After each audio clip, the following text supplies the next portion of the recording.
This is another day the Lord has made. A very good evening to everyone and welcome to Bamaso. We age media fear the be a political show the bro. Asfor 107.7 FM. And if you know do a feeding at Hanuma a Bamaso any day bro. Now and net ye call the unusual way. Yenya opening Kessie a Honorable Ernest Yao Enim.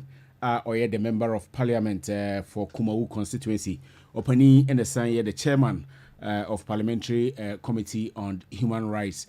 I know Kwakochuchi and Komo Eufidi Muhanamo.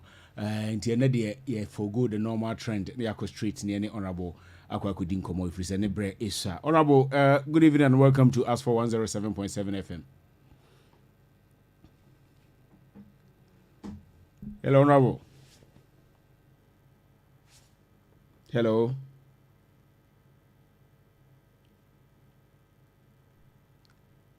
Hello, Honorable.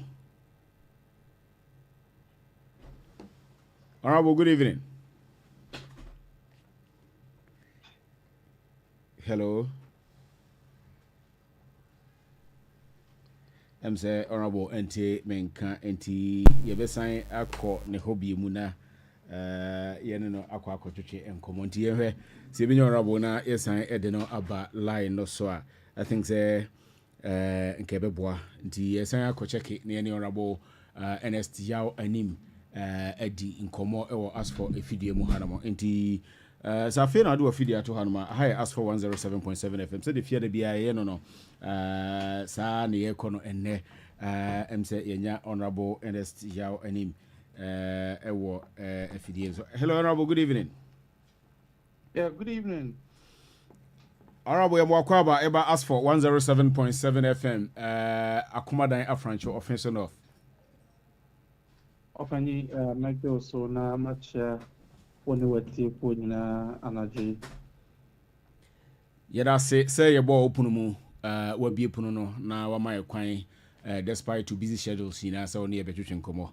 Na nyumre ye frɛ wo a enye bone ensɛm a pɛsɛ adwendwene ho kakra bi ejawaye opani a we a member of parliament wo MPPD mu die but enkomo no be hyase afri udwumadie a udi as the chairman of the human rights committee or parliament earlier this week na honorable yete yes mo bomodin didi nkomo ama aban agye atumu sɛ prisoners anasa prison for mo Ghana almost sika kanene na 1 cedi 80 pesos na say emu apaja eko 5 cedi but obetumi aboy nkomo kakra eden ene eko fasa nkomo nyina ebae.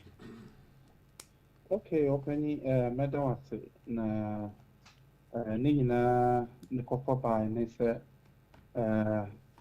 right honorable speaker Aban Sumana Bakwen a boy Emma and Ghana and Nigeria na yenya the human rights committees a war Africa Haven I war African Parliament na ni nyina ne say if we media say afimu media e fesi ye ho so ne say ye beko prison ahodo a war oman mu nyina na yakohwe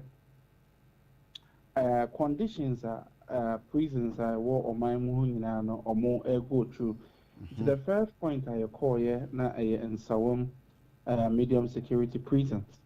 I call here many committee members nyina ye kupie ho na ye hwe nsɛm prisoners to yanim any prison management na ɛwɔ nsɛm so de to yanim na de ba kwa na edi emu tintimai pa ye sika ye de hwɛ a prison for ɛwɔ mo de disemu enti ɛkɔba asa no ɛma ne bɛyɛ ɔhaw kɛseɛ ma committee no nti ye fiti ase ɛyɛ advocates ɛhwɛ kwan a aban no betimi afa so a ɔbɛboa na saa feeding rate yetimi apagya mu kakra nti ye ne defense and interior committee a yura James Agalga or chair edi hunsa also I am a ranking member on the human rights committee between the human rights committee and the defense and interior ɛhwɛ kwan pa ɛbɛfa so a ebitimi ama aban no etimi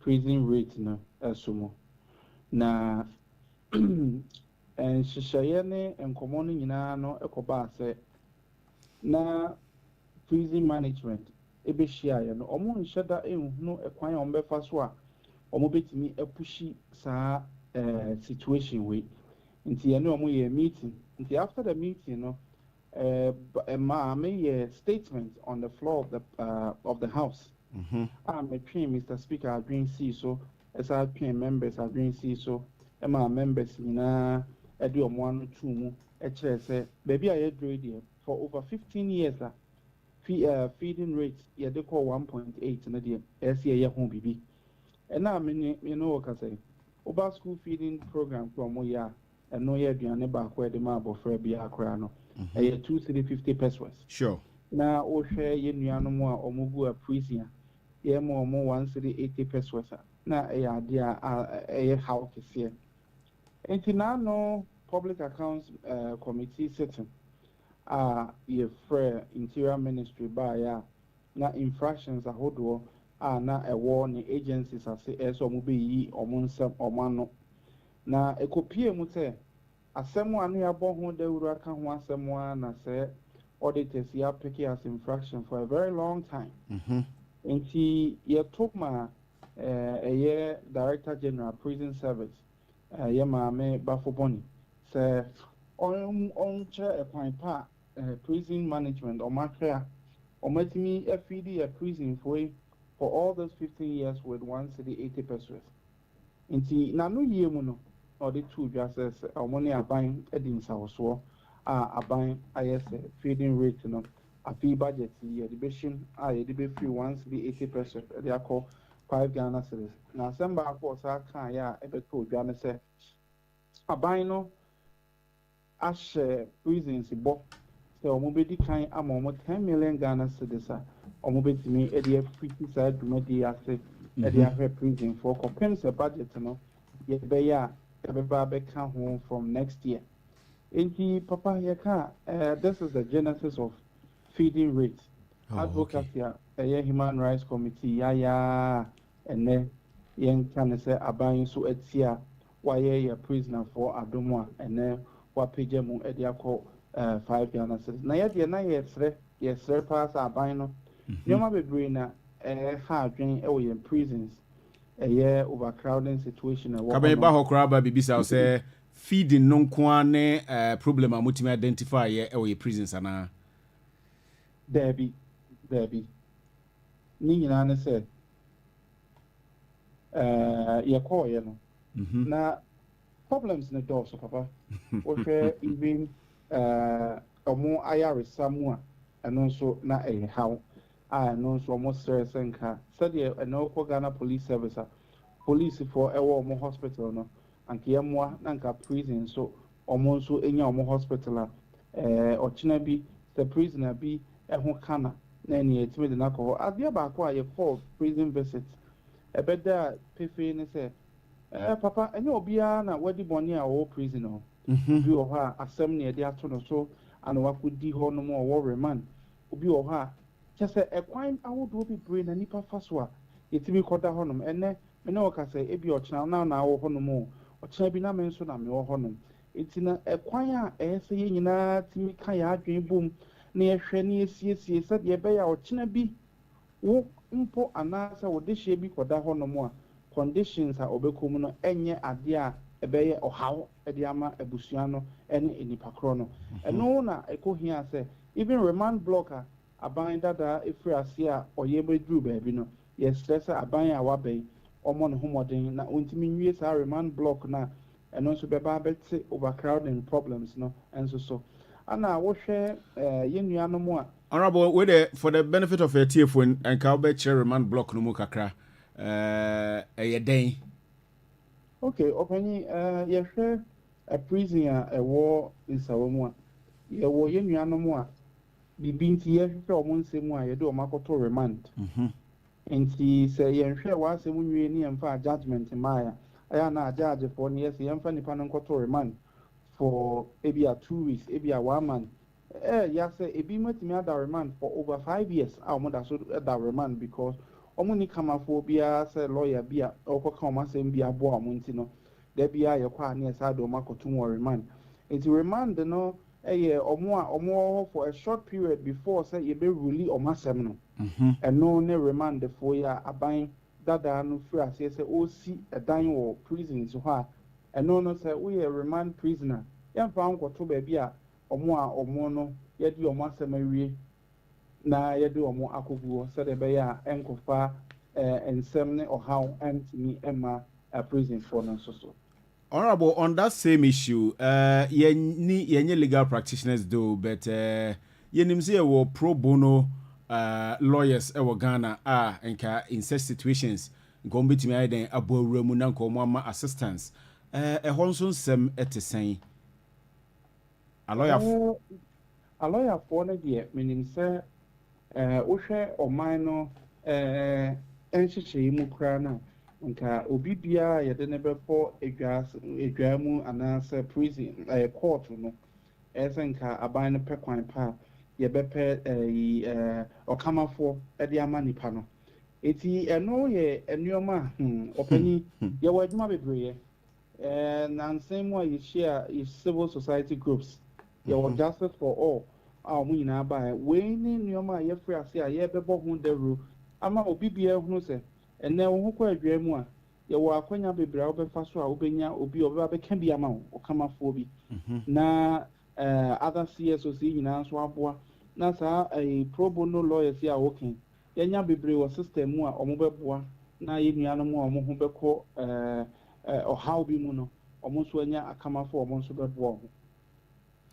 Well, yɛnyina kwanya so na yɛmmɔmmɔ aba so papa na sɛ obi te parliamentary committee on human rights a enye committee ketwa kra o openi said you no human rights na it cuts across everything in society and your right to education so you do have or minor or the state has a responsibility say to provide education amount you can't right to health or mind no say or mind be a right to health. You know, say top no, and say even every single community in Ghana as omunya check compound as ne oyarea ubenya baby ako no wako sa ho yare your right to work I know so as a bind de and she say gu akwan mu a ebeboa na adwuma sem nso etimi anye ebe ebeye how amanipa no onipa bia deserve say oye adwuma obetimi anya bibidi akona no. It's human rights there. It cuts across all sectors of the economy. These are things that going forward now a new committee there, but we are doing a lot more on advocacy. Said about Ghana more or more rights as citizens of this country. Now BBBA as or minor a year at the board. And then you can right to development. Obedience said a bind the banner of a shan was obey a fireman, a bind amano for the Christmas. You're right. It is our right to demand that a buying a BCC yakwa money. And yet charity be na buying all your money. In the past, politicians banning a manifesto, we are. It is part of our right as citizens of the country to demand from the states. Honorable, I say now what the fair Juma nsem say Ghana ni be our right to say near Juma as a Ghanaian na yetianaka. I'm say earlier this week and I said Nras and Rechi yehunu say nurses and midwives are hitting streets na or more demonstrating. Now me do raho kakra because sometimes it feels very very bad say Ghana niya aban afana juma na say or patcho at some point and sana aban etuanaka yet me first of all no more aban we nko aye continuous for some time now a day and a human rights committee of parliament. I don't know whether someone more the acquired dream kakra na mo fan kwadwendwem mu in the near foreseeable future more plans be some bedwene bibisa ho ana openi ye metimi aka ne say ene ye hwe ye nuanom a openi okay Pacho betimi asa retreat your question ne na me pese me hunu say is it fair enough for a Ghanaian any right say Ghana aban ema na juma ye na aban ama na juma na after juma na ye dia ma no I say at some point na ketua ma na or patchel as if say what could the disadvantage position be as on my and our committee here would down if I tend to be maybe for home. One thing I made can say about human rights and sema Kenya and your MPP ni NDC asem and no ne idea sometimes no anybody being TSC. I just want to state that clearly say human rights asem it's something that both parties we all need to come together and work on. Also the Constitution of Ghana section 24 which guarantees economic rights, including the right to work in satisfactory, safe, and healthy conditions, and to receive equal pay for equal work. It is enshrined in our constitution. Enya dia aban ama wadwuma se oyɛ no ɛsɛ ɔkɔ demande anaasɛ ɔkɔ pa aban ne kyɛw sɛ ɛsɛ otua woka. It is your right. Sɛ adwuma bi a wɔyɛ no you deserve equal pay for the exact work away. It's a say nurse near a bang fan a jumana buying to make us own to I think or my mohana yaman yoma be a bina abba a chem I walk for nipa for granted. And that is what I think we need to begin to stand up and fight for the rights of every citizen of Ghana. It is enshrined in the constitution. And it is guaranteed for every citizen to have a right to work. I'm the constitution be brinant mean pensem moon Ukomua now and you mapa a woman or minor as yet me a deboa pija or minor. Well, you better one commanders now. Me panel member back on our Hanamo, Mr. Zach, or Pese Ubisa Wasemba coming with your indulgence na me mano misao. Yo, honorable, imagine. My answer more with regards to prisoners' condition, no nam pese me bisa question kakra. So met ma go forward. Okay, go forward. Yo, ye nyina ye nim say UN standards minimum rules for treatment of prisoners. Me ka Mandela rules no. Which was adopted in the year 2015 as international gold standards for prisoners treatment and adie. Muna more representing young Afghanians in the House of Parliament. To the BIA, prisoners are subjected to a lot of mistreatment. Me can say sometimes omo akwanya omo befaso are establishing communication with their families and no cry idea sometimes when it is given to them as a right a show mon crying esa encourage you through correction na yedo omo efaso until as a parliamentarian kwan men so na mo faso hold the state accountable because yenim say we rules are state no so assign it to by now no nka e was say ye money ye adwuma but the state doesn't make sure that prisoners are enjoy that particular right.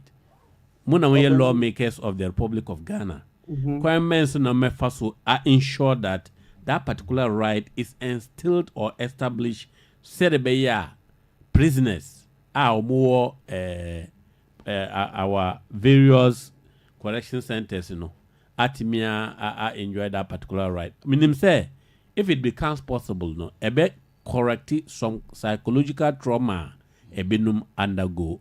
This is the only question I'm pese maybe so.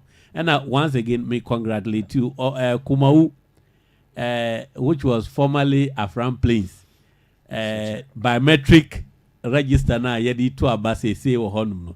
I was one of the IT persons I compiled for that particular constituency and sana you split it into drop on sooner aranti my ejuma on person as pay.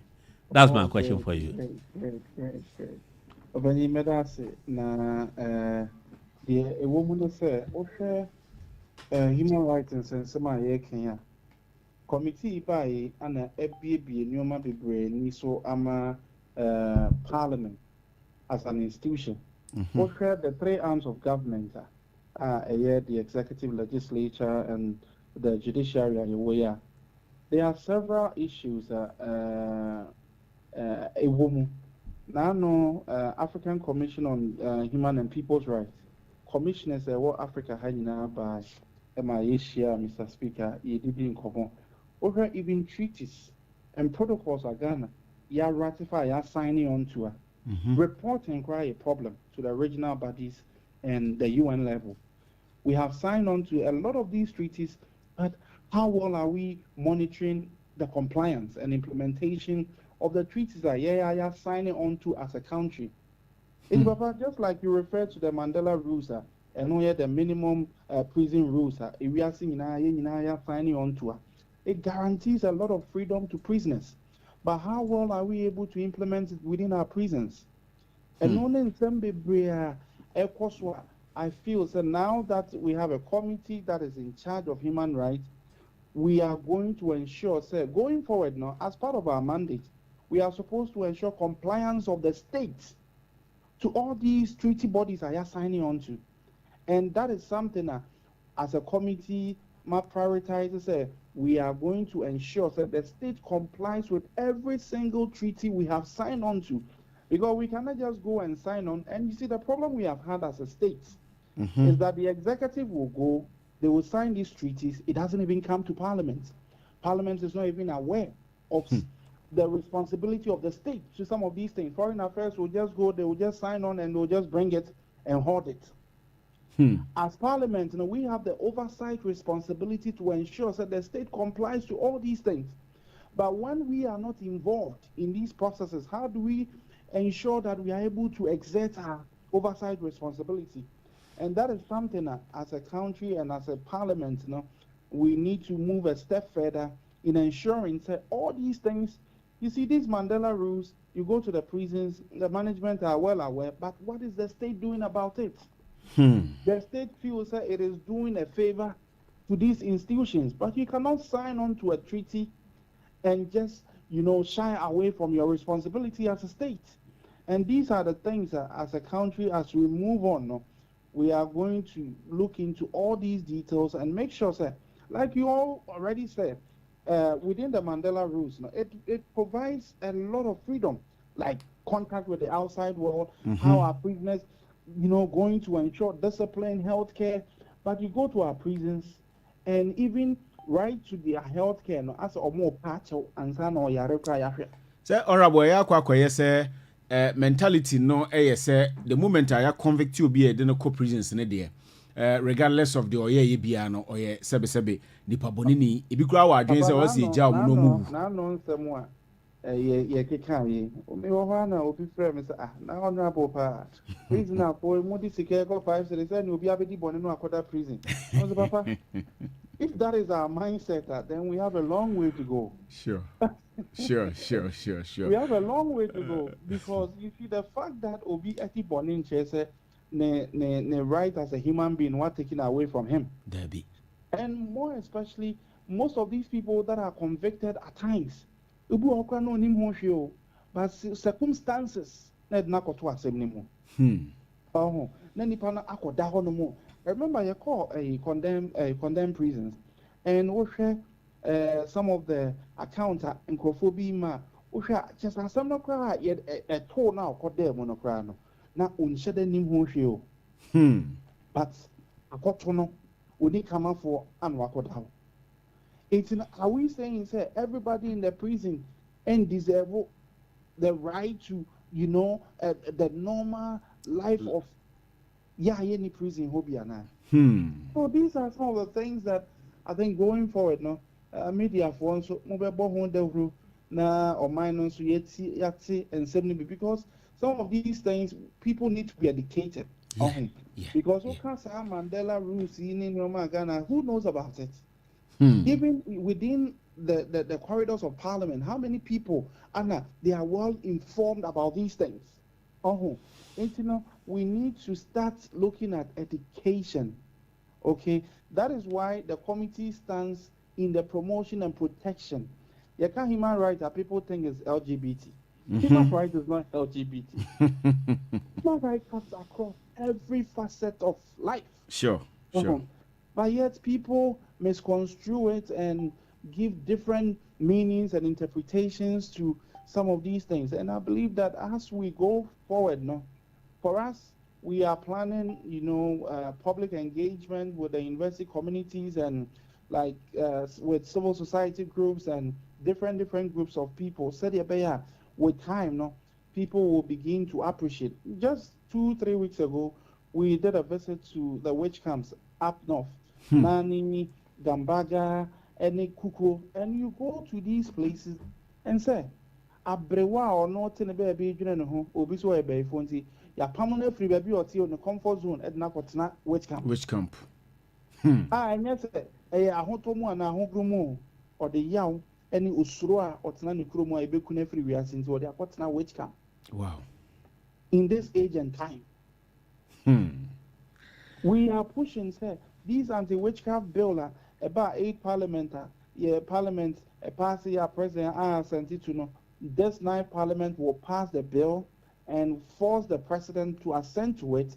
Then we can begin to see changes. Well, young hope is you be drew honomona abwa, amaya grow as a people. Now, honorable, away from human rights, would you Woody as the chairman of the parliamentary committee on human rights? Na yemra the corridors of party. Enchebia no the new patriotic party. Ebe core election so akwakuyi who becomes the flag bearer of the party. In some I have a lot of conversations. Honorable Mpacho, one cause our choice be. So far candidates are omoyo muti. Opening media, it's not a secret. You were Dr. Mahmoud Baumia Bakumewu, and we all know, as the MP for the area, I made my stance clear to everybody that I support the candidature of Dr. Mahmoud Baumia, and we'll work together to make sure that the party would elect him as our flag bearer and will push him to become the next president of Ghana. Well, Yejawa Mwako, final words for the new patriotic party, especially time be say factions near Bibribe, we more can wait for her, and two after presidential primaries, now fixing the cracks in the crowd now by a major problem. Asem ben now the Bema MPP for Mutu or Finson North and then baby a fidi could be a. Open the meet me, I can say, baby a party, yedrew, baby a Ghana yedrew. You hear say as a party, you bet me I can one boom. If MPP can come to power in 2028, yes, who say baby a yedrew, it is only the MPP that can change Ghana. And can make Ghana the place we all want to see Ghana to be. Yanka and one moment as a party, to be and for him to see baby. And all the noise going around after the 31st January, we are all going to come together and campaign for whoever the party elects as our flag bearer. It's immediate and Kambumun Semia and Mekoswaka. A master for Yenina Bihunuse is one party, one family, and we need to come together and make sure that you can't someone or be a flag bearer be a winter campaign man. Well, and can't someone a big be hoofing and can't someone why winter could baby and could defend it. And this is what we want to call on all our party folks to do. Well, you better say honorable Ernest Yao and him bet Nikrakra. See, I read this Uyo Kunini. I open him there. Nampacho also Okunini and Okunini. Oh, okay. And you made your school home for me by. Oh, okay, that's good. Ye be dining hall nimu at the ama yen suku mokrano said they be overcrowding at the dining hall. Yes, or more call a mummy nunem prensano and non so it's mitra. And that is what as past students know. That came more here at the Applica school and so. That's good of you. Me a 2001 batch, Prempe House. Oh, okay, senior. And yeah, Yamin Shao. So. Honorable Ernest Yao Enim, Member of Parliament for Kumau constituency. Honorable, we are most grateful. Yeni ati for yeni asomre when yamai yakupon shao. Openia na wachia minya kwame aboaje nso ama me. Mbajo bete. Beka Okay. cheno. Yes. Eno Honorable Ernest Yao Enim, or a member of Parliament for Kumau constituency, or Noah Nesanye, the chairman of Parliamentary Committee on Human Rights. I think so. We've had an extensive conversation with Honorable Ernest Yao Enim. Chasna Enkasaye, I'm so many recry introduce mo. And then you may be Charles. Mr. Charles, this is here as usual. Ever present, Mr. Zach, the Modican Ate Nenka, say Ubisa Asemba. Mr. Charles, this is Pacho, my memoir Quaba. Yeah, I the writer. Pachona Pumbo Codio. Pardon, what I say, baby. Yamia say, Omofrano Hoya dear. We are so be out here say ye games be crowd or Niger. You yanam be drew hanum. Oh, okay. Easy. But we take some just 2 minutes to be on so far discussions I have with Honorable Ernest Yao Enim. Yeah, and some ye tea be na prison for one some way can be. Said the honorable can bet my 2 mubia. Na 2 mubia no. E dia na any wo fie ye adwena form ho. Prison a punishment dear, but mostly you who prisoners on Bob Montia say you who tibia as an eye double. Because as a treatment no domo famuno, omu treat omu to say, omu a bimunya more criminals and any huno, because about outer and no question no. Oh yeah, no question no. The place is supposed to be a rehab center. Because the writer no question say me a criminal, nese ma co prison, nese ma ba.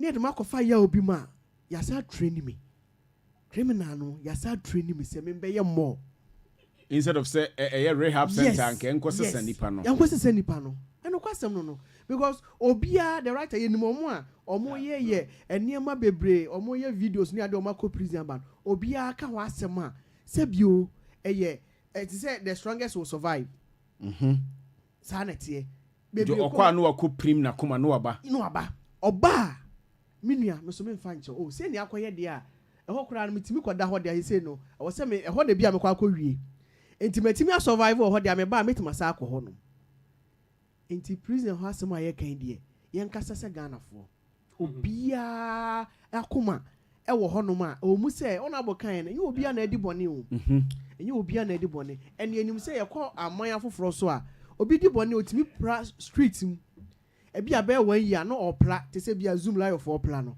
punishment sure. Because him said now we say bia nipa 20 in dem a oko prison we catch you say nipa 80 na the writer wa fasa how we be 10 years no about the writer foot obe na betim na money bi eno ya asem sebe enti prison ha some dey omo aye bi bet I think say because aduane a yesi omo aduane e ko 180 pesos araho sem we e ko 5 cedis. But the writer said, Obi didi wie. The writer said, Dru anadwo na wuntimi da na musa anadwo. Anadwo bitimi tenten pa. Ewa papa. So onya baabi da wo husa anadwo. But so onya baabi na husa anadwo. Enti say, ye mu omaduane, ye nka say ona bo so mo hwe so menya hospital ama prisons no. Ni nyina achi ne say ni nna mu kura atesen. Na sa anadwo no ofa ha wo ma ateti niam bi ebe wura ni mu no. Oba abonten a the writer eye how bebre. Enti wona bo aka nsem bebre megiri se emre kwa committee ni we aba no omo bebiem aka niam be because prison there o se nkekọ sese nipa because betima ba within 2 years no obi akọ prison about 2 times ese sign away rehab no wanko for rehab wako harden the writer wako harden to oba as I and the writer no kwasem say obu ho kwa o sa konya training be free na yonkofo no mo room no o man it out o ye ni say I don't know when you say okonye training fufuro ho okonye training fufuro enti Ghana prison there and o kwasem say so okwa so me hwe a obi akọ 5 times yes you know the Mr. Charles Kai ebinu bebre mprempi no obi kọ prison bar or chen lawyer or chen lawyer yes. I am telling you, most of the correction centers, prisoners are no kwanse unprosecuted criminal cases are. Obet my ya dear a chain police ni. Because almost all the time, we your friend or your local court oba dom hona na wakochi others Yes. ukona ya bisa usia say na ewo se woka Yes. ya bisa usia kasa minim abra wonim no menko kasa wonim ebi wo criminal way of helping obo colleagues Yes. and they all can. I have confidence in that. Yeah, and no question pa na Mr. Zak aka no. Enti prison hot dey Ghana ihe yi because it seems say yeah the criminals no ko ha no makonya training more as the aba system. I know, Mr. Charles, I do say, but your topics for the day. And then very, very quickly, we have to be very, very snappy. Na in near time, no so come up. I feel I do a video to Hanma High Asfor 107.7 FM. Jumadi no Bamaso a political show Friday piano. Ya the bro video muha. Enti and then they can utia about Friday piano ya to Hanamo.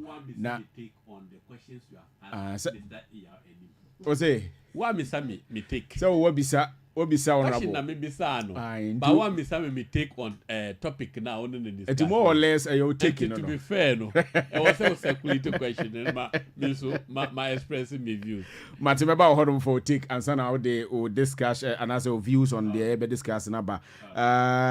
We free yenua ifa Tobodom if I say good evening the writer. The Bamaso program is live inside Tobodom from Ifa. Ifa, thank you very much for always being there for us. The Bia Odiwafidi no eto Honorable Kofijo is monitoring the show. Honorable, thank you very much. Na memfa kwenye sunamenchia mia miyonko minia Mr. Seth Odro. Mr. Seth Odro Ochechini and also a teacher at Kinkesu Senior High School. A very good evening, my brother. Interview I think he played a major role. Seth Odro. Nyame inshra baby bia utie free bia also or follow show no closely and also a political science student and in fact or a researcher for that matter. And my brother, good evening. And you placement system and sense sama ababe bebrebe since akwes all your chechiri a ushia parent bia also you ready so be kyerensem mu obe meet parent bi o say yede me ba ekọ an uncomfortable place yakwa any day student obi so say ya ma me ba school bia in fact when choose kura and cast 7 schools na e was enko choose no ho in fact the complaints have been numerous but there predominant pa no say ya koye me ba day e wo kuro bia ekwan ne ekwan ten and we will look at some of these things now obi bisa say why this because as of this year problems be compared with last year any years what has accounted for some of these problems? Is it that brother ejuma ankoso ye computer placement system no so anase what has accounted for some of these problems? Ye behwe sa ensemu na ya discuss video mu hanomo sa enso and we will also look at nurses and midwives etigu mountain so nsem no de obi animu deja in fact nsem no bi areho so when nurse ni ba kon also te pantan now from pantan to Kolebu or spend 42 cities on TNT aside 42 cities sika bia sika nko enti de bia 42 cities imagine e was so okwa adwuma anije ben kra no de kwa akwohwe sick people yemisa o ensam no bu ho ya etobre bia yenya na sebe some of the comments I pass on social media I don't want to repeat e wa fidikesi so and nurses bia you say and nurses bia you say for all you know do yare call hospital ho no you might not know the nurse ni no ye den ofam whether so your nurse ni ye tua naka whether say ye ntua naka the problems are nipa no fam no you might not know enti ye behwe sa ansem no say e fair say Ghana ni say the honorable NSL anim kan ye am a citizen of Ghana mako school ma wo for e de kakran ahwe me ma wie school me bie baaya aban se wa fa me adwuma boso me du akatua ma nanso ye expect say me ko adwuma a teacher for nso bi Tigu street so almost 13 good months boso me du miensa for Christ's sake afini kakra almost sika mai da bia ya na me bisa question we say is it the way to go as a country na ni nyina ya na de ensa tene politicians no so because campaign time ye tinsem bebrebe politicians kai and me ba me say and me ba me say and me ba me say the ball is in your court nurses and midwife say what for mo boso me dunie to omoka simplistic asemnesi teachers 13 good month to omoka no mo nkokyere ade enye so omso mu gya adwuma na bafie afi topic eto so miensa a na ebehwe galamsey ntokoi galamsey ene obete yese pit bi abuagu nipa 2 so enura achikra de yese pit bi abuagu nipa 7 so ha dwen na yeda sorry ya nana domahene say galamsey has reduced under President Mahama. Galamsey has reduced under President Mahama. So we will look at that and then see whether say nokre say ampa Galamsey reduce under President Mahama. Ebedi san komo no ofidie mu hanamo. Say the medi kaka nyumre mini mpanifo mienu na ehia ofidie mu hanamo. Mr. Charles Edusei teacher. Sanso no political activist and SMP kika ho. And afi Mr. Zach as a headmaster Adabia JHS Akumadan and also a political activist penifo mienu and I'm no more share na nyumra ya baba twetwen enkomo e ofidie mu hanamo ma me sha se emfiri Mr. Charles Edusei hono na memra Mr. Zach hono topics no A3 enti yen sha se emfiri computer placement no na yemunra adesnum the next be 5 minutes na yen kono tentem the writer medase na yebese chia tifo biem mechia honorable Sir John office no Sir John me say we are medina na you betu ja was order Dr. Fritz asamo asepa chire meka ho asem oh okay na the writer ye hwe computer we no na no kwasem no say able bia no Ghana for ya nwene se Ghana for nye bedwene MPP ne NDC a si ya na ebehu ya nwene se Ghana for na able bia nwene MPP ne NDC ndia si ya na ebehu because ne mebo han kenya political way kenya NDC ne MPP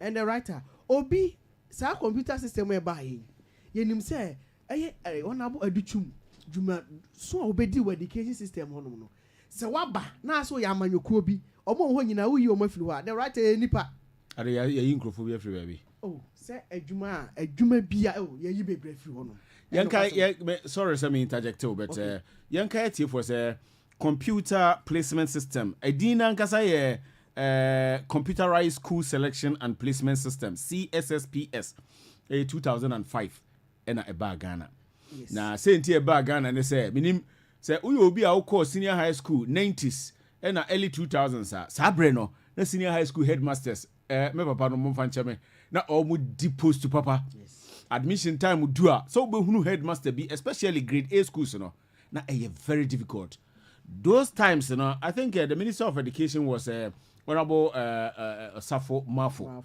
omo netina say in fact say ebe cut sa de na free hono no yemfa system bimra akola no choose schools opeso kwa e drew hono mo a tumi no nkwohye headmaster nsem so obedetermine say akola no beba na omma but obekono na ye the list of students ayeden amaw into 2005 in a Ghana yadisuemu Mr. Charles do say the writer also on introduction okay say afi the iOS me nka say from 2005 na ba ye no on say start ye no na or how be say ni ehu bi enti ka we say den ka yanyini wom enka yanyini wo sa we ni 20 years enka yanyini wom keni kwa say sa wo how we a esaba na no kwasem no say yes duru bia o change environment enti say me change environment am obi so what na kumase a omra esosin omra nkinke in case omra school wo honom oye oba oye bema onya nu 18 years na akura no kura no timi hwe no ho sei enti ka akura ne ba ho de nke the best yin se nkonko boarding house na nkonko na se akirechire fo no ntenetene no ba aka se me sambe rent ma akura oye under 18 years ewo obi asuosu krom eginke asu krom akomada krom na wontena ho a why na ehwe no so if you run ehwe no so ana obe han ne dan why na ehwe no so enti ne bebo hono ma asema ye kan nyina no obi de be ya amanyos enya amanyosem Ghana ne ma ye enye so obefo obi free ebi a ofree akomadan ne de ne kokumawu na o ye day student na o ye day student waka se no ofa biti wo waka so na na biti wo hwan che no okotena hwan na ekotena tene no enti ne ma bebre bi a ye no ye ne ya ne de yes system no eno koka eno kwasem no se wi ase na ade bi a be ye bia no ekire wo bi se onye sa bribery and corruption na ya kan wasem no empayifo bi na mani pa bi so ye because me ba ana mo fa se nya school okumawu a no obi se me fa 2000 bra na manye boda me gi se me pe me wo fa se ya me de be ma no no aye boda e ho ye se obi gi bribe na okofo obi adwuma ene ofo obi adwuma na so tua ne ka 200 Ghana a month o che ne se omokro no adwuma ni mu 200 Ghana a month o che ne se omokro no adwuma no wa che ne kwan omokro no adwuma ni mu enti so obi free Western region obi free ha na oba school wa cruise na so na to cruise ombeye day akro ye under age ombeye day enti obesaya ya na onye day enti papa na oba ne so onya bone aso a the next thing ni say de obetima ye no ene ho ye say bribe and corruption ne de ne e ka no de obetima ye obetwe ne ba na ben no and akro bi boarding house bi near treatment city here na say the writer ye ne ya omo ti ho omo so omo ti ho omo ti machine ho no oba was 16 years na wo akra ye de oba na to akomadan senior high so ye dia ebe ye wo de enra woman bi a meeting no I mean social media so osu o say school edema ne ba no de me pese me bodin yes na eye kasoa achi yes na okoduru kasoa a okọ ho no dropping of fire age in 90 cedis yes woman no so okọ ya de ohun ye say headmaster ne school mpanifo no bi wo ho okoye dia no okoye boda o say okoye boda be school no ye sebe manu susuminem wirem di o charge ajo o be dey amane ba akọ the change of environment no is not about so okọ region foforo me se me wa ha na makotena susu ma change environment me suya ne ma be brave free ho enti kian hwe se Ashanti region akra no wa Ashanti region ehu hia se fa no to voter na lord fair no kra te say because obi be ko voter about 4 years and not 3 years no na nko di 2 school fees ya private school bono di 2 school fees anka bi anka fa so sure no ko voter o koba o yesi na akra no ka mutina ne we no kra no enti na ne inform to region obi awo sinipa na choose say okay mo Ashanti region ba me pe bo na hafo mo Ashanti region me pe western dia enipa won nim de ntia o pe western ba nipa no so o Ashanti region o choose schools nyina o Ashanti yes na akoto western region enti won ko honom no case kan ade ene yenim say ewura akufo ado free education de bae no ama awofo hu bebra han na dia ne ha adwene say ye kan obi ho free education na matua we the right omu hu ni sa o because se bia de wo kaso achi no e ka obebo ni nyina no free education no ka che na ne bubefu e ka amabo no ka me free education benka so hu enti ade ye ya abo oman no a nipa so ye adwuma wo mu no ye nye mo aban no mom aban bi obeba bia ne policy wo de beba no ye manfo na ye adwuma wo mu na aban na fine ye mo aban no na ne policy enkom and as emlem eni so de hunumlem enti free education na so obi ti akoma na na nakoto kaso free education no emfa so be na wo so because obeboka ene so ope private school bia won patam hanuma na otua enti free education na ne ka no ono hu asem enti yesra Ghana fo asem ye ka no Ghana fo asem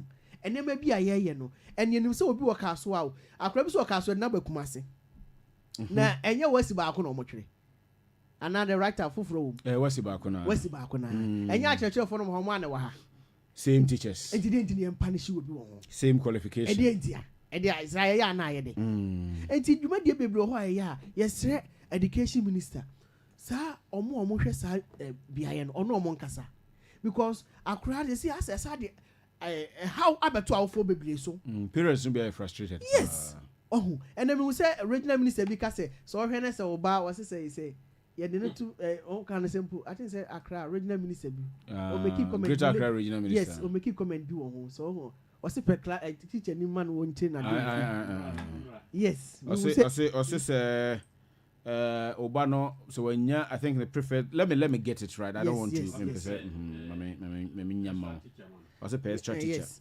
wenya baby o pose say ya so ho enti wo de wo ha no company fo no ho anu ye no kura no esate akoma Ghana ye wono ye ni bibia o sebio ye sala ekoto aba no de ya ye hwehwe ye sa ne man keto awia aban bia no obeba obetimi de sika gu obi botom sebio sika gu obotom to the sense wasole ko commercial bank okwa akwaji sika ba o ba sa ne ma wo sa ma wo fo tete ho a ne se policy na aban ne de aba no emfa so be ne wo so ukwa ka kire panyin bia no aka ne saa ba ono no ba enka won kasa asem so enti wo haw ne amane bebre wo ade ba haw ne amane bebre wa obi eba wa Ashanti region wono achusu schools wa Ashanti region wo simi makofa ebia Bolgatanga ama no na Bolgatanga wakasa no wafato wakasa na nato wo hu Bolgatanga no achusu Ashanti region school ni ehwe sister we saa akọ ka kire panyin bi a no asa ka how bi a kire so wahu enti ase Ghana no the writer no kwasem say prisoners man na yekan no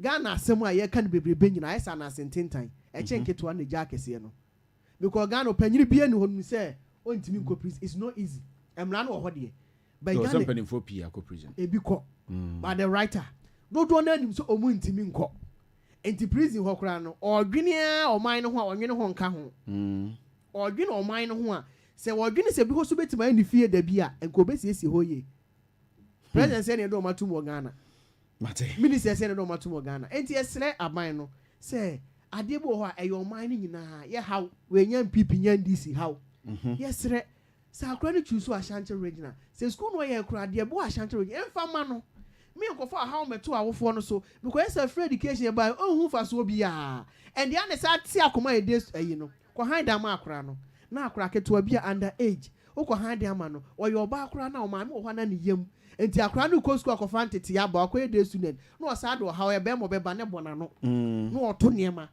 na hwan na wo school ma wo boarding house obetima fa san deti and am for bi so odidi wo nwrem de na wo pesa wo kan no Greater Accra regional minister a friend of Linda Okulu or say when you don't get the preferred school for your child, hire an extra teacher for them. That is Linda Okulu. We asmo kan nke we say o man ye serious o party say school o pam aba won san kan ko han teacher ni won kire o ba na de penyin na we say the writer no kwasem asmo make is not about MPP and NDC penyini a wo Ghana yesu frɛ no a wo ho oman no esile anana ba se bi di abo oman no asɛm a wo ka se wo hwɛ ne suku a wo ba no pɛ no wanya ko han teacher ni ma no na asɛm a wo kan no sabio se obi the writer man twa so I hold your fire and no Mr. Charles Adusei. The program is still live on Asfor 107.7 FM. Program no Bamaso. You sorry exactly 9 o'clock. But Sabre di guso etinkunya so yedi show no brewo na and some I join hon computer placement. The frustrations are parents no be formu in fact hard join. Also was such frustration no be more with me. I pick a number na was send message na ya kan e dey ama on ya say ubenya boafo honoma 0531 878 333 0531 878 333. Problem ben and our face here and now ugusu face so ubenya school e dey ama oba 0531 878 333 ubetimi e the text message aba and as a WhatsApp message e ba betoma ye be kan ama bibia aye kama Mr. Zach Minuya. Computer placement very snappy. Computer placement very poor, ill-informed, poor professionals, regrettable.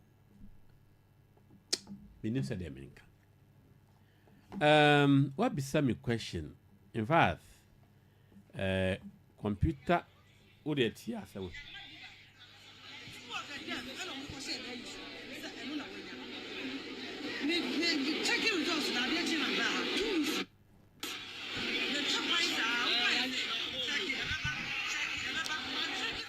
I know a parent to be. I know a parent to be frustration or common.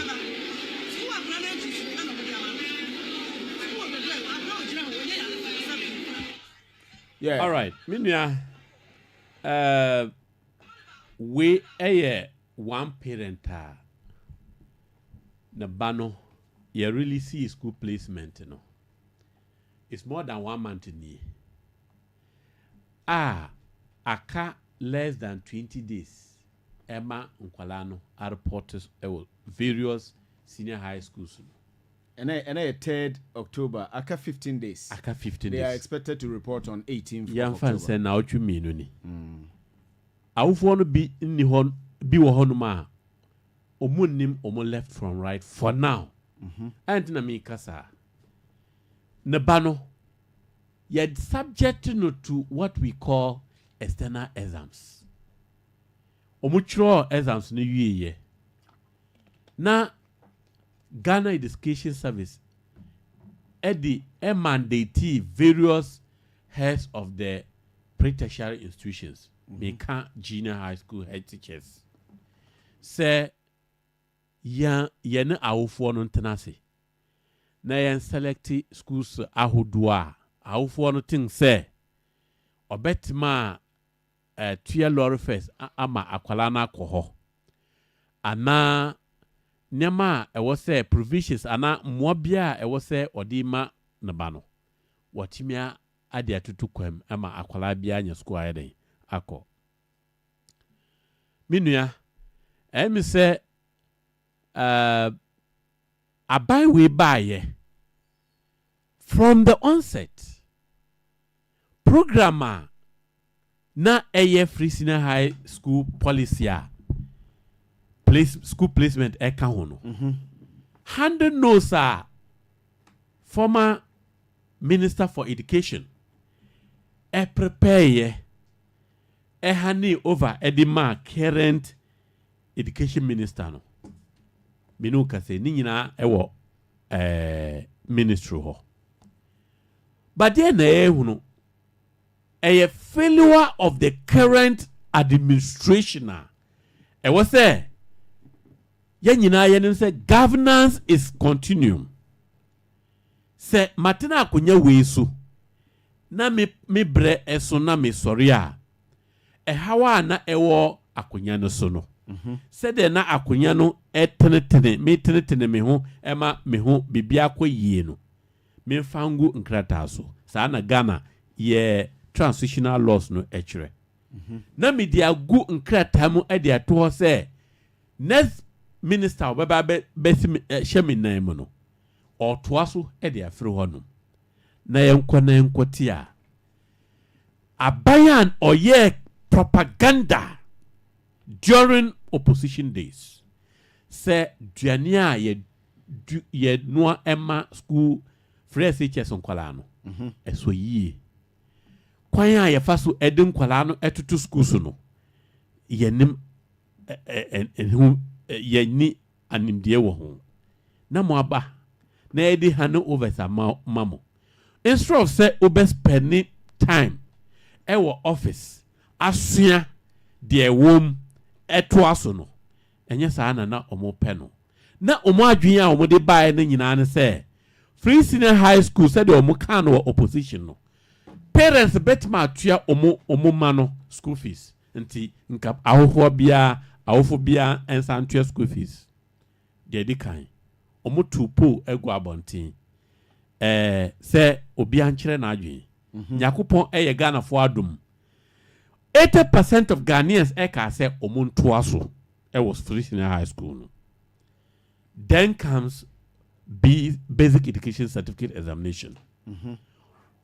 Because of propaganda omuye say previous government no nkwala dudua na omunya schools senior high school no na omuswa the propaganda by unverified or verified by me. But samikana nipa obetie no opeso odi echinia met my mouse at channels abai we time kwana ehu wayik WhatsApp platform ahodo na ansana kwala no beko akwotro examination aka 1 hour to examination no 2 hours to examination no ye the questions no egum say nkwala na omo awofo omo WhatsApp phones and print and prepare answers ma omuma na omun kwotro WhatsApp platforms me da su WhatsApp platforms me da su unhu bida it me sit me da su ewa be unhu bida me mahun bebre me wo I have taken the pace to join about 2. Let's be fair. How do you attach WhatsApp platforms to a particular government? Oh, it is only this regime I never be say 1 hour 2 hours to examination. You pushing questions na adiatum. Mo solve mamoma. Mu ya. Nkwala na squad to understand say omu ni any other pointer omu de be disqualify nkwala no.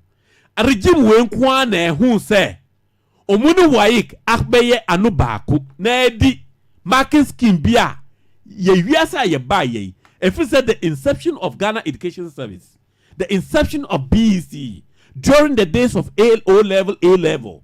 Ninyina no yahu sa marking scheme no da. Just a regime we. Okay, wild verifiable. Wild allegations. It is proper allegations, sir. Say if I am invited, I'll be able to substantiate into my flow. Okay, thank and you. I therefore entreat any listener. Say if you have anything with the immediate ba abonteno, ye ask for freedom. Na permit chire kwan. Na yan boom. Na me more evidence. We nya here say. What did they make no? Regime we nkwa na nya regime. Omo say yaba government ye the marking scheme na nam. Minua kwa men so na omo fa so e mark no. Even yanyan kesan wiye confidence a omoaji ade afre aticha fu nsem. Let me say to you example. So onya nkwala be 5 omo amutro BC no na nkwala be 5 aturo anya 90% na omo nyina anya 90% a regime we kwa na omo kire say omo di something we call range ediba why ehia nkwala mienu pe ena omo one be ma sa nkwala no do nipa nom no nyina anya 90 die but omo pe mienu pe omo marking scheme no omo pe mienu pe e dia ma omo grade 1 omo amaka no say ya award nipa mienu no grade 1 a mo amonya 90 no ye shift mu e dia ba grade 2 say pe nipa mienu out of the 3 e ma omo grade 2 a ye nya award 2 no grade 2 wi a wa otoso mensa no range no ayu ji say ye the grade 3 e dia ma sa pepe no mo di ye adwuma e wo sa regime. I am telling you confidently. Me no United teachers. We would attest to the fact that grading system purely based on merit marking scheme. Merit. And 2, your idea friend raw score. And the ubetimenya 1 English ben raw score was raw chain. And no, it's far from there. Me ka ho asemi. Me ka individual subject grading. Asam na me no ka say. Emma, nkwala ne bebre nya grade akase nyakopon so ye ebinom adum akwala wanya grade 13 de nka untimi nka se wabon e wo se nka akwala no wanya ne first choice second choice de e wo se wanya mami na me born video ana audio e kire etiefo no o se ne badu nya grade 13 upon all say wanya grade 13 no one year the first choice, 1 year the second choice, 1 year the third choice, fourth choice, fifth choice, 1 year up to date. Akwalana in your school, computerized system. Yeah, na fasi. Na yanko the next topic so. Ya me pe ahuna time no. Dia. Nurses, midwives. I am coming to that. Senka o mami flower. This is the only regime. Omoya bibia turka omuya yesi yate regional correction centers wa oba anya school no kohonum na miyenye bi mawo obi mamina okasa no o say 2 good weeks mi hu ba ko bi na miyem shime my parents no am say assembly hall of one of the senior high schools Okumase na the hall is full to capacity and na me bisa me say why because you won't be say ache. You won't be say ache. Oh, you saw me time no. This is the only regime you say obi pe mfansepim ye ton mfansepim slot no emanu 20,000 Ghana cedis.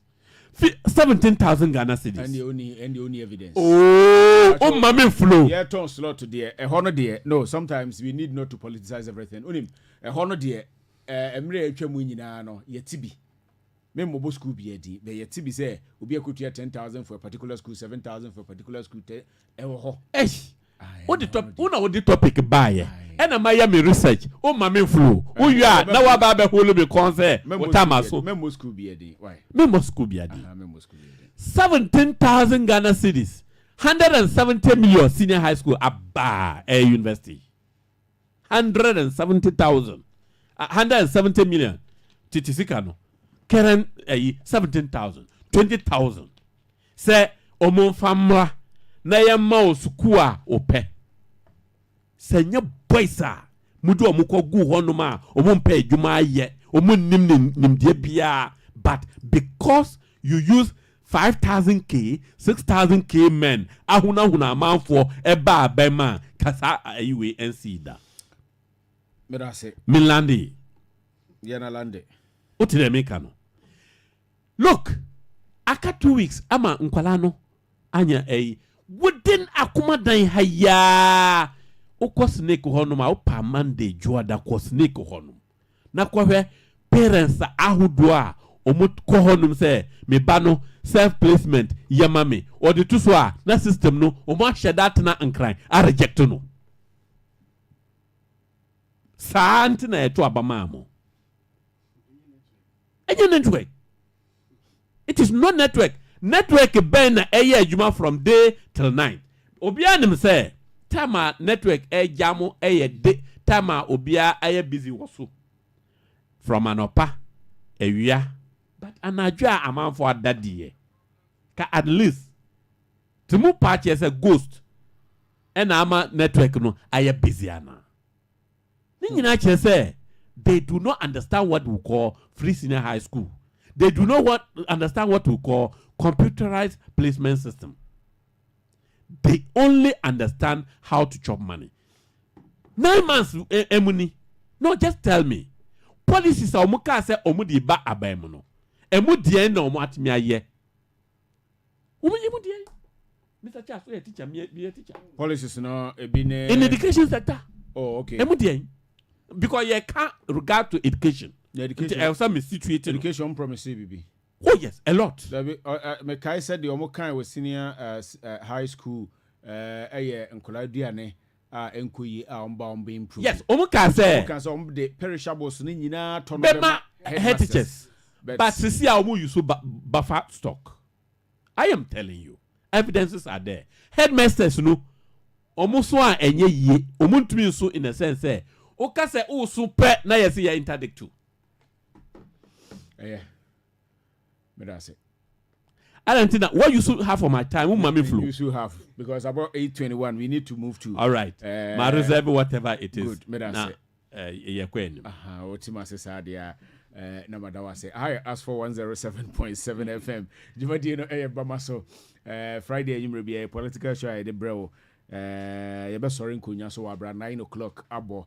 Na onso wo fie na wutie beka 20 minutes ama program na bawie ya ye beba waso ye na ye no aba betwetwe enkomo me enko the next discussions me come such as adu say ho no mo chase the writer nurses and midwives etigu mountain so okay ho ne de me pese meche bebre because enya de eya de fufu biasa sa me de me sa asem we die enema bi a ekokoso wa bonten no na yemfa ya adwene koso ana sese netie because it be susu say ba me ma wontie we ma me fa we ni wani mu kan ansakra na odo we aba. I know all the problems you have with your allowances and everything.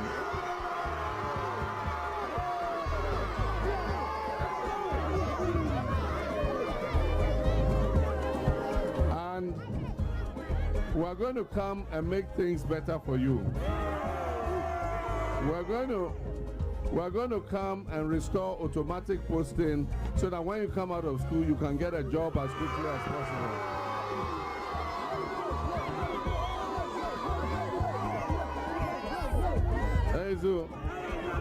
And your younger brothers and sisters who are going to come after you, when they come to the first year, they're not going to pay any school fees. A few moments later. We na mpenifo beka se tekremam pro automatic posting chese baby bia wano we the then candidate Mahama the writer chese and no kwasem say yen kan almost a few moments later and it will be a bad say umate no ayi what about during opposition what about during opposition but there or yeah now mate my video ni if you yes sir you be unfair to the listeners a few moments good months, no salary. Personally, my rent expired in 15th August. I've not been able to pay. My landlord is always asking, when are you paying? We didn't want to suffer. You should do something about this. Papa, this one is the next good man. We have families to take care of. Our mothers, our parents took care of us. And as it stands, even if they are sick, we can't even afford their medical bills. After taking care of us for how many years? We went to school, came out. The then candidate Mahama and a President John Dramani Mahama. And never go a Charles Adam and Pesa debate politics. Me, I'm a appointment on another Danko for the time. Me, appointment letter match. Misika a drop pay August. As simple as that. My appointment letter as a teacher, me no match. So April, May, June, July, August. But me num. Namaketia Abba. Now the time make say this thing we shouldn't politicize it where you can't buy back one a bad recruitment or bad fair nipper juma into public services and another danko akufado. Mean who government be a Ghana ha what for a teacher for afa nurses afa police for afa banya juma for China another buy that. So you Christo ni na so say udu Christo sembe ye juma. So you kremuni na so do kremu sembe ye juma no di no kre na on kasa politician Abanyo offer teacher for pa kese nanado offer omo ebi boso me na omo anom di akiri kra de 4 months na omo sika drop it Charles the writer yentio eno kwasem se asema okay on say we say ye fa March na etu aka September na enem bi wo hono ma the writer yen ka no krenkyere ye ho ye wura mahama wabeye omampanyin pen eyenim yema bebredi bo no kwadu na ye wura mahama eba no sebio wode niema bi a te se oba ne be mate honom a oba no oduruma bi a emniema mbeye dendie ba be ma bi otenchen na ohwe o masetre mu no ohunu se o fe no obo akonhoma 10 cd niema mu ye no so any 5 cd o woda no cross mo to aso saa dia ma memfa ho ntete na memfa na de oba no na membenya oba no enti wonya oba no wie de oba no de excuse bi a de konfa ho and you Mahama be president there's no way say sanema ebiansi da enti ne nka Ghana for us ya smart one yema bi ho because the ntia na was say ye to abama ye Mahama ne say e was say nka emre na obedi ye no enka ada say mistakes o ye won ka so oba obetene dance na o mark Akufuado because no ababy da ebia na ye kan you say I say o tenchen oba wo no okunu to awade no mu ye o se say anema mbebre ma no but enipa ye nya 100% ni wura Mahama be tenchen o tia no obegino no aka no o aya dada tra size dame so bi so to na ogina nchen ya sa dame na no to ye no watu bi da no otimu no ne enkoye o so obetena board no so na Ghana ase Ghana the right e wa ye ka asemu no ase wura Mahama ye hu na mamu o ona dudum so ba ye ona dudum rebi ni minister ka kira for so mo nchira de a me ye yi na me no ka se muntimi nchira de a munya school allowance ho nsem no okujato chalk asem na chalk ye mamo chalk bia ye mamo chalk enti wura Mahama eba no se ne Ghana fo busa ne se saa niema we nyina na wo ne ye na ye yi wusi nchen no aye bia no obetenete na emom obi oba ya no oye bi ma ya oye tra no enu mom ene ehwe se niema bia ye nipa ye nya 100% no otete ho no woka yewura nursing school na ye ka no ene yenim se 2012 yewura Mahama honom no ene start so obi wie nursing school no asa tena fie for 2 years 3 years imagine say obi ko nursing school 3 years asemu aye ka ne kan se Ghana for make obi ho be ka se mu ye bi ene ade but ye kan se Ghana for because anka wodan ya wosetene obi ko school nursing school 3 years okowie ye no wasa tena fie be 3 years ena abanda da wotwam na bi busa question say eye na anana do fa o mu ntini Ewura Mahama be so opanish omo ana because omo ye Ghana fo se ke Ewura Mahama ba na nkofo omo ntisa na nkobe panish omo obi I go school 3 years watena fie 3 years Ewura Akufuado apostino se omo ye adwuma ye ba ye wotwam afe ne bosome baako oso ntua neka obi obabi apostino obi obabi rent na obi a rent no obi a de wesi costo ntisa asemu ye te hon ma ye na manyose mo se nka nyina o man Ghana ye so se anya bi o man ni sika e de betua neka na ana se enim se Ghana na nke kope bosia 3 billion yes gold board kra ma 6 billion enti e punishment ana enti drum bi ase ya anwene se Ghana fo no de bi e ba dwene se MPP ni NDC dia the writer de bi e betena akasa I'm a student, and I'm a chatting, and I'm saying, henceforth, you should be mindful of the decisions you make during elections. Yes. Because your decisions can make you and unmake you. The writer, me new baby, go nursing school till last me she fear na that we ban her. What say? My Mahama so ba. Obo post album. Obe post here. We school na post you.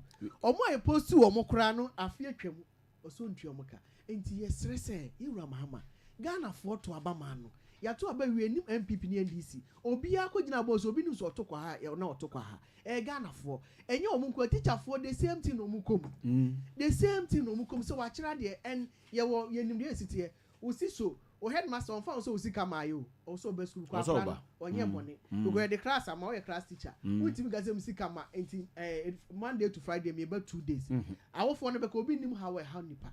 Enti asem we nyina no na yeto se Ghana fo a ye ka na asem we no se nke nyina adwini bom se Ghana fo na yesro man panyini se yesro enuamo enua keto enua mpanyifo a ya fo mo adwuma afi atwam as a nurse teachers fo a atwa be 10 months entu omo ka no omani ni sika oni betua na omo ma ye hu cha say na oni Ghana ha na aban mampani John Dramani Bahama ba ya or revoke amount for appointments omo na ban dada na form were you not in Ghana na Ghana ni na boss say ya revoking in your Ghana ni appointments you were here you saw them so who sa o ha we nyina na say Ghana ni a watena fie afi ne fa atwam no hu say Sami Jam feature Dallas wa bonten omo ni age enti sa o ha we a ye kan no mo ma nwene say Ghana fo ye busa say ye wura Mahama anye bi omani ni sika yenuama ye adwuma afi ene bosome no yentu omo ka no yentu omo rent o yese aban ni postu no omo rent o say ya postu nurse ni aba akoma da anya aban na ha dan ma no de obedi nya aban di o ba o so okwa adwuma punishment we we school atena fie 3 years ye wura akufo ado postu no oba ye afi omo nya afi ene bosome ba akọ because no madi Kenya bi ansa na man ti bi atwam ana omo hwe so musika beba na ewura Mahama be fa akonwa no afi oba ebusa se eye punishment ana na ma ye nwene se ni omo e post omo ye MPP fu na obi o nursing school no ye ni MPP nursing school eye Ghana nursing school no omo koye omo awie enti ka se NDC we nye se ebi a police ana soldier na fa ka se NDC for MPP for no fa omo awie school akwantete ye o ma me no papa abokade omo akọ school na wa hwe se obi the right and kwase so obi atwa 7 years o ma me start so ni nursing onya no so mfa so enya how abrowa kro opopo obrebre wa he kro abro onya bi ni na abrowa wu na bamabu adai eni nema ye te aye kan no enya awofo nyina na te ase sa wo eni e di si bi kwan e wa ablabom because se bia ono so se unua no ko ye kra no enfie nsu ni de na ode abafia me sanfa nko school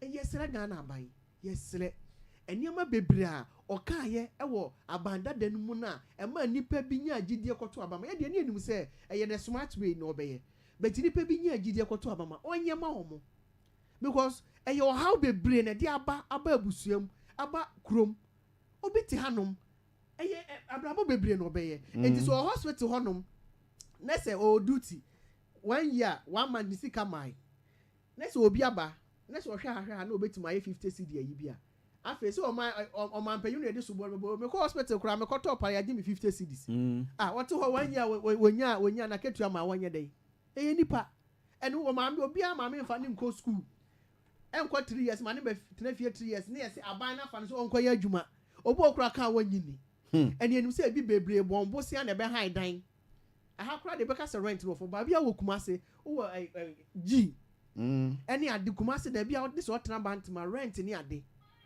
how be no ena nka we kura ka kire se ma hu postu omo ana say postu mo ba mu ntina fie no o mani ni sika ye say bibia kire say gold board we ba yi e di sika na aba because ye ko bobo sia 3 billion US dollars let's say gold board and this for say gold board am 6 billion na e di enti kura no say ye ko bobo sia no no man kura no ye to aba ma nipa ba yi o mu hu ya na mo yan kan kuro aso ma yo asem sebe the writer enti yesre dem di twa to say yesre o man panyini ye nuam o mabre and car when I was sitting and no kwasem say eduru mre bi na wuti fie a eduru mre bi ye nyi sika ma obi and no kwasem no because ya say midwako nursing training muka wasa betena fie kura bi awofo na afidiu na wasa ya see apostle 1 year awofo in collaboration with boyfriends and the Boyfriends Association for say aban yesrew Chia kama guest in a band to talk anya easy. na boys no bre Boy say bread the writer.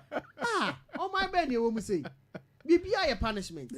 Eye prison for nkwa no ye punish mu. Ye ne enframa for ye ho no punishment ye fa ye mu no. Ohe the greenness lady na no she white now so te pantan na. Yes.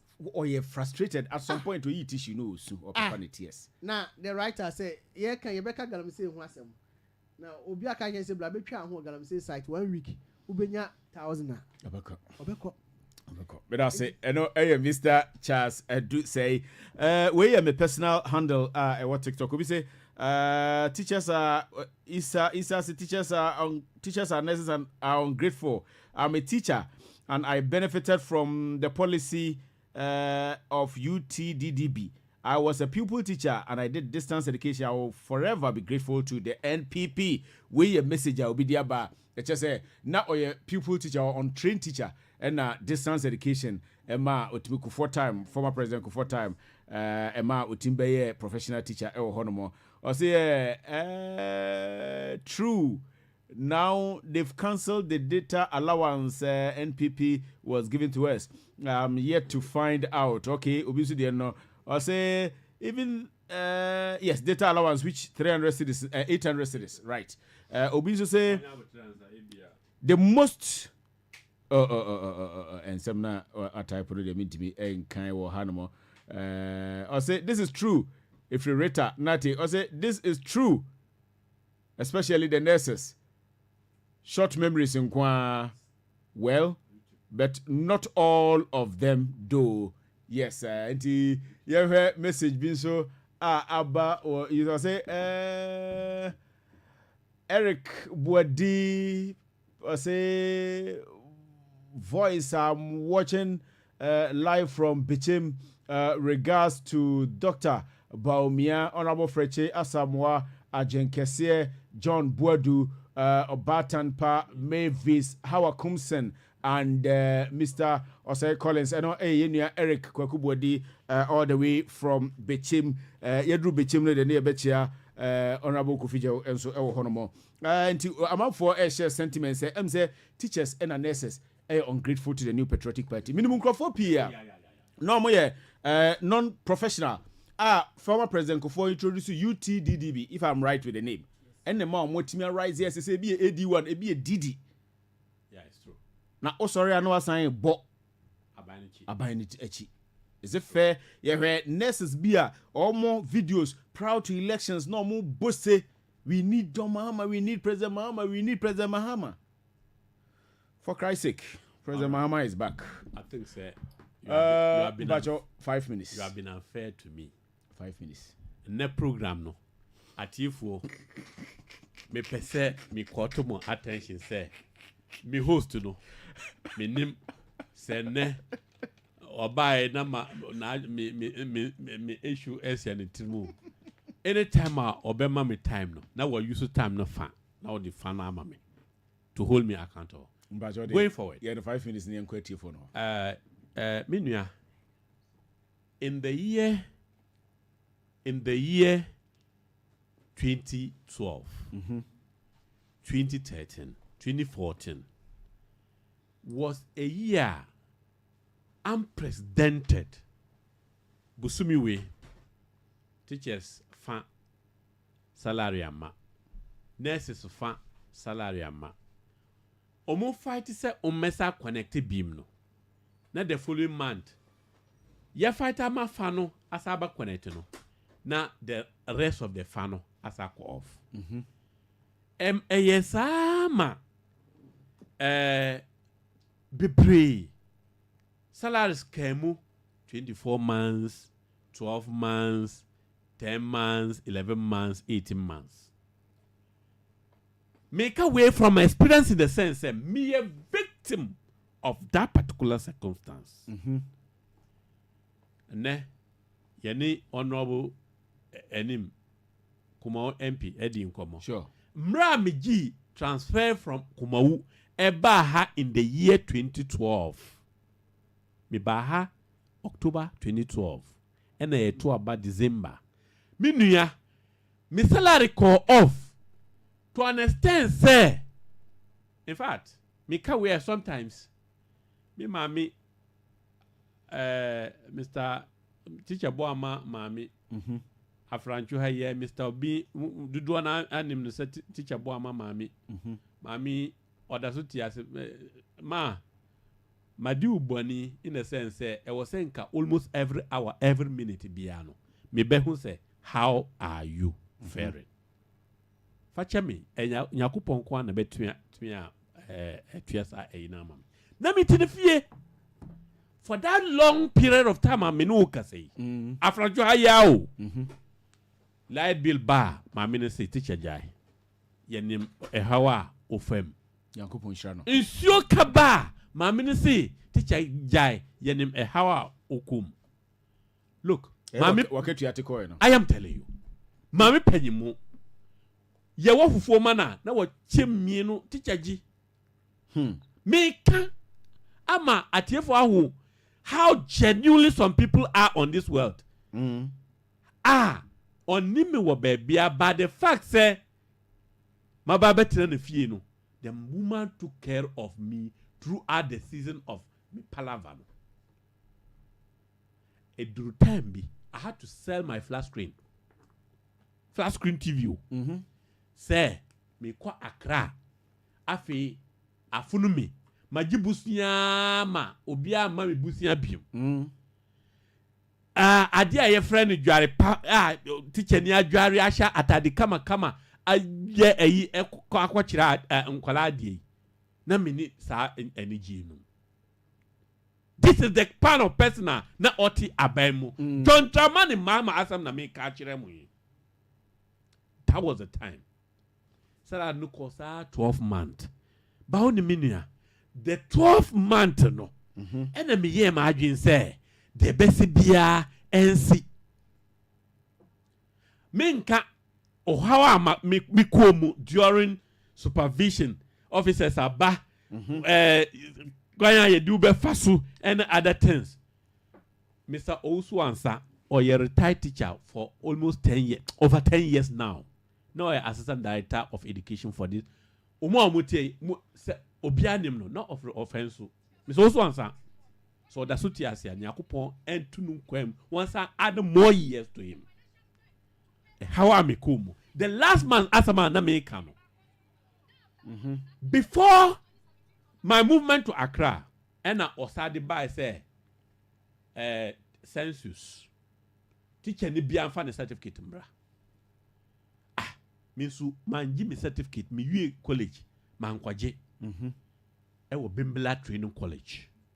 Onim information no ba to understand say one kwaji ama ye twa odi mu kura complete say u ba ye no unye teacher ni aban nimu udi kwan boni so ena ewura adikire no ena me gi obibusia efa atebubu me kota chima no fa ka to atebubu to yaji pen 2 me call ya boat engine boat no pentu no atu aka engine boat kitwa no eno otiso a otim do nsa bo wallahi talai mamin kama asam yemini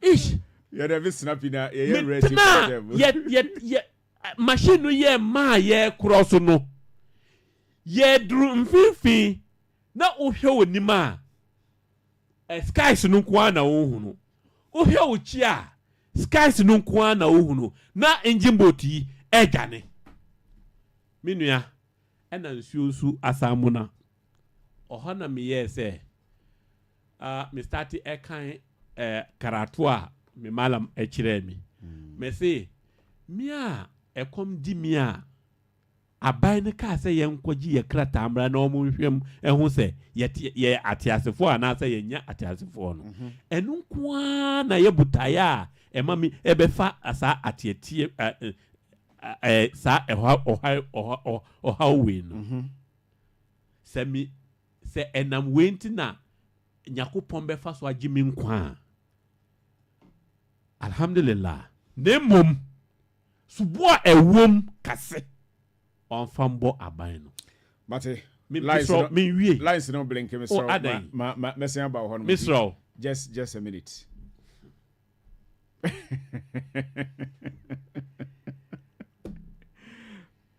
Messing about You have been unfair to me this night. Forgive me. Let's hear something from the callers as well.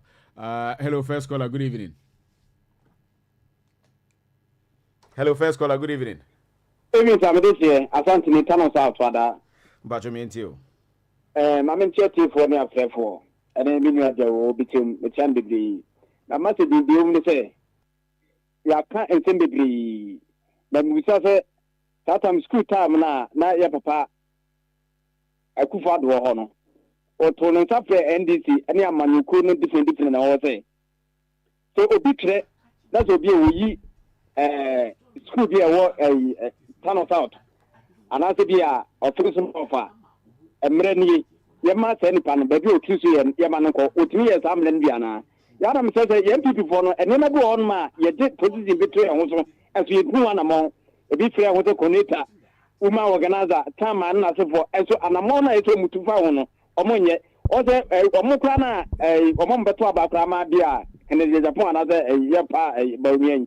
If you anu na wo ye ne afi on ma sana mo na ese omutu no ekwa yintu etibusan people fon se ye fie nsem no kwa ye sesi awie enti ndi fon no mba ye nchen ye nche omo ne ye MPP fon ye sesi afie ne ne homework ni na bra no so 28 ya pa ye konya atan so asante ni Tano South ada Medase asante Tano South ada sorry media no antimi enyina so 0539959580 0539959580 0537649229 Ofra yebe peki wona yeti wadwenche. Hello caller, good evening. No want to be engina so hello caller, good evening. Hello, Good evening sir. good evening Minia. But you didn't be okasefi. Your friend Eric Kokubo Patriotic Boy Vision. But you meet you. Minia mama more about so na ntawinfo ya na omadi jumana mama o manso abaso na ochechire ni ya okase twa to sisi ya di nsu na muna no onam nsu kase so no se onkofa atansu no so da atemu ya woka no onhye da hu ni yi na wo a wapa nsu no so da de ubehu da asam na opanyi na akese oku na me idu ba bi a ho nhyɛ da mfa blame ne mma aban ne pii mede mma yi nuanom ya ɛne akyerɛkyerɛfo yi a na ebi ho aka agya no obi ka kyerɛ sɛ aban no afa n'adwuma mu ntumi nto aba ma no nkɔnkɔtɔ koraa ɛna obi nso koraa so wɔkɔto atia wo abere a nnipa no afa wɔ adwuma mu ɔba wɔ adwuma mu no wona koraa ma no nnie wo nkrataa asɛm no who to say the clearance here not wouldn't say that barbaro. They say wouldn't say no machine to me idea. If you see why and what say the whole Ghana look machine here, you know. 60 woman say Gawa Pona na more year Juma more ye bele mu nyina I say no more go to the more dear. I'm a woman I be chicano. Uko will be a driver. This one goes up across one goes to a mergy. Now, maybe I may cost worker. Why will be the cat a bino, a buy and NFC and entity for ball mercy? You meet us on mobile and but someone your market. I asked him to bet. Inti, Mimia, Mamentia, honorable President Samoa, and Shadow Summer Mudalmia, Mimia of Fair Collins, a name. About Ampao Commission, any of them word in the last. Meso better say no Eric Kebwadi. Hello caller, good evening. Want to me engine so honomo. Also bet me at 0539 959580 0537 649229. Hello caller, good evening. Good evening, Captain. Bacho Udini baby or Casafree. You come out with Tobodom. Bacho Udini beam. You come out Tobodom. Oh, okay. If I'm Bacho me too. Okay. Unless it's one of them, a woman fee, you ain't get to her. The sepan of Christ weather. Also, tell me, you know, put me a man. That's it. I know a year if I'm from Tobodom. Hello, caller. Good evening. Allah, good evening. Bacho Udini baby or Casafree. Vaso Mediana be Casafita no. Yeah, Quanta municipality. But now, sir. Yanko Padum, Pachomitio. So the doctor as a papa, MP Bacopa. Yeah, you know, offensive no for all boys to my day. Area and beautiful, any Brenona, King and Tro, and in Dablabasama, Captain and Kusiaga. In saying Yankupon, Inama offensive of Mentia, champion mine. You so do, Michiana Papa, no question. Then I think that in Ionian before the end of Kurinian, they said the enemy was here now to and this Yapai, they say, and thrown a Mukami position or Medibati to me, and gone to Siaga, and then they say, school selection, Sa, and you apply a funny thing, and my friend, they do a Mukuko school, and they say, I am Tokwa, they say, I will for a Gumuti, they say, Corona, and this Yapai, a for. Sika extra money. They do now. My friend or Chammy, I catch any say, Miss Rena. When you movie, Mamma says, say, then I idea my echo squaw. Says, Mebra, yeah, Joe Sika, Bia, and think and I'm not cool for the time, may and Mr. Bia. And then a uniform and I'm cool for the time, and you're free, and then you're free. You're torn the man, a back. And you say, I think you're buying a year on my money, down on no money, and also on him for. Asia for Galaxy, and what you say, your mobile can stakeholders and the can and on what they are, but some soon declares all the Uber man, stop. No one near Jerry Bourman and I think, oh, David, so. Maybe I net him to do, oh, say, Mamma Chow, or Jan and so the 4 months to Pedro Galantino. Next, I send out to the stakeholders, CEOs, who know Musia. And I mean, because and now I now should be poor minor. Next, name your crown, may I net him to do it. President. Yana Fasina for Frosum Rebbe. Nemo Yakim to Yatim, election in 2020. They are Pamela, Mary Rabba, Miabaji, or many and Piabayato and Nima Papaso. Yakupo Ishram. Yame Ishra won so. Hello, caller, good evening. Hello, good evening, sir. Babacho Dini, baby, I can say free. Babacho Medin the Boatin, you can say free Francho. Boatin Pacho me too. The right time, me maunu wa big phone na Madam Wasi. Yes, you do so. The year kind of make us say about 3 SHS. Say, Akufado are buying sono, or both 3 SHS who do a brand or position, number by Munko. Into Usia 1 day, and son will be a one penny or twasso. No, we buy also a reset. It says SHS here, reset to me one.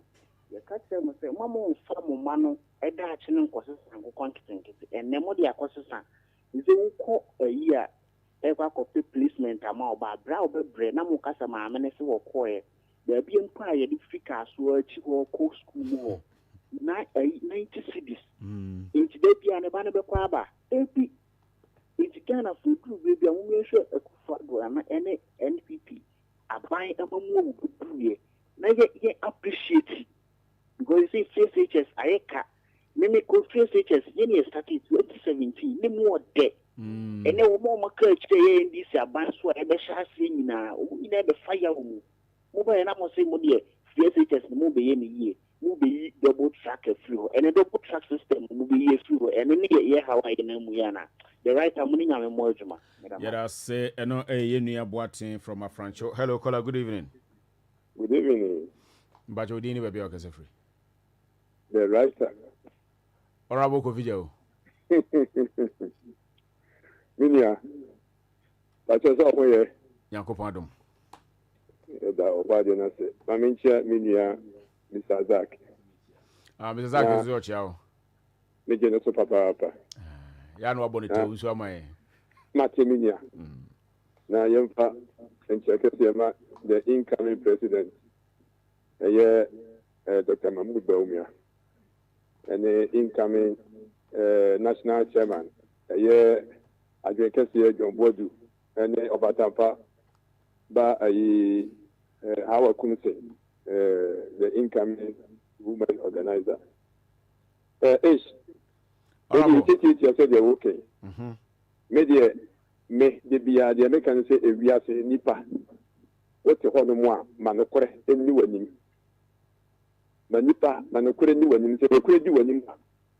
bibi abeye bia na be wie nkonimdie ehwe ya Ghana ha mpanyimfo bi a Ghana fo bi buo ma o pa o senka omo timi maintain wo mo ebu a Ghana fo de ma wo mo no nenso bi na o mama politics akata wo mani ye nyina ye te Ghana ha ye hwe authority se ya enemu de siase ya ohim kesiye pa o Ghana ha wan kasa wunim se Ghana ha de galamse no aje sebe empat ko che se senye ma nipa bibiri kasa tia na se wuti ni baba kasa ene galamse no kura mpo no ene ma akofom tie hu hia se the state of emergency no hu hia biwa sebe nipa hu a na ye hwe omienu ewiase ye ya adwene se politics wo ye politics nti ye kan sembia na ye bibia dia fa ye ho adi o Ishmael me say the Bible can be a ye adwuma ewiase dia wo di pa wo beka bia no papa oboni o di wo be ye bia papa oboni o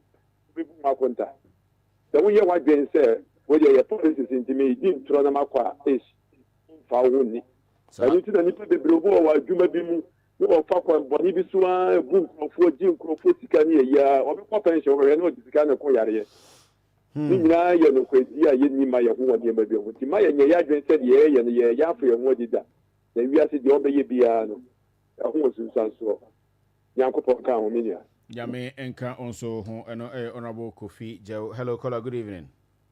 Wale shaba ni bo zini wale wale chewe buru. Bejo so pani pacho mientio. Regina ho ye. Yankopon dom na onso e. Hello. Hello, nyame adom me ho ye na onso e. Hello. Yeto nkapa Yankopon adom ye ho ye na onso e. Awo tule sa. Mechiao. Yejo so. Ai.